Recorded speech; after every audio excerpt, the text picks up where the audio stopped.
The banking Guru channel में आपका स्वागत है।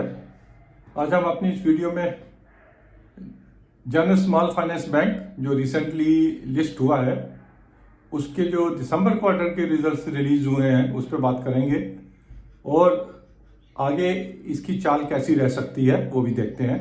पहले हाइलाइट्स देख लेते हैं कि इन्होंने जो नंबर्स डिक्लेयर किए हैं उसमें क्या चीज़ें छुपी हुई हैं।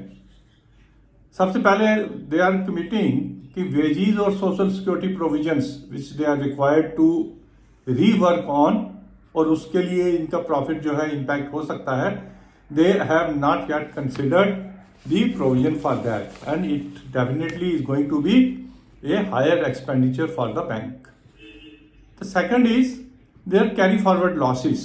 दे have about 1000 crores of carry forward losses जो अभी तक इन्होंने बुक्स में उसको अकाउंट फॉर नहीं किया है।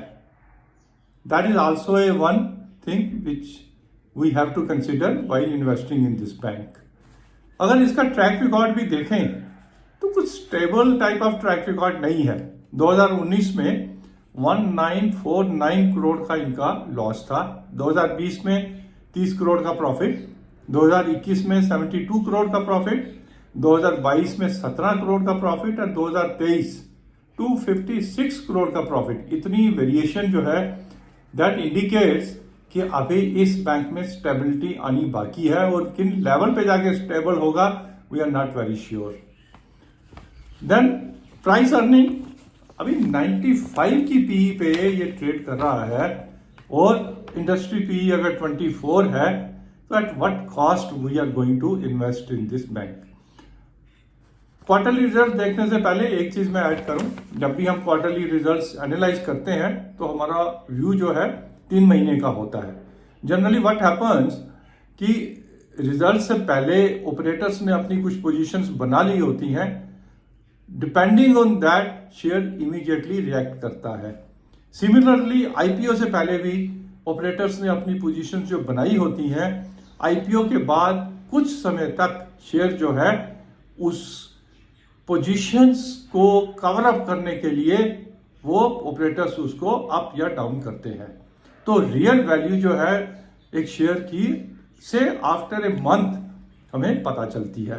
तो same is the thing which is happening with the जन स्मॉल फाइनेंस बैंक, क्योंकि इनका हाई देखें तो 482 का हाई और लो देखें तो 365 का लो और अभी है 461 पे। Results are not at all impressive. Let us see the results also. Interest earned 6% से increase है and other income has gone down by 24 crores. We are comparing September with December quarter. Total income has gone up by 3% and interest expended has gone by 7.94%. Operating expenses control में रखे हैं इन्होंने, 14 करोड़ से कम किए हैं। I have my doubts कि going ahead every quarter they will be able to control their operating expenses like this, and within operating expenses other operating expenses जो हैं कम हुए हैं, 167 करोड़ से 148 हो गए हैं। ये it cannot be a continuing trend, वो to that extent आगे जाके इनके प्रॉफिट जो है इम्पैक्ट हो सकते हैं। तो इस सबको मिला के operating profit has gone up by 12 crore, 283 crore का था लास्ट क्वार्टर, अभी है 295। प्रोविजंस 160 करोड़ की लास्ट क्वार्टर थी, अभी भी उन्होंने 160 करोड़ रखे हैं और there is no tax provision they have made because they have a huge carry forward loss and the net profit has gone up by 12 crore, 122 crore से 134 करोड़ हो गया। Gross NPA definitely they have gone down, अच्छी बात है, 34 करोड़ से, और net NPA 27 crore से कम हुए हैं।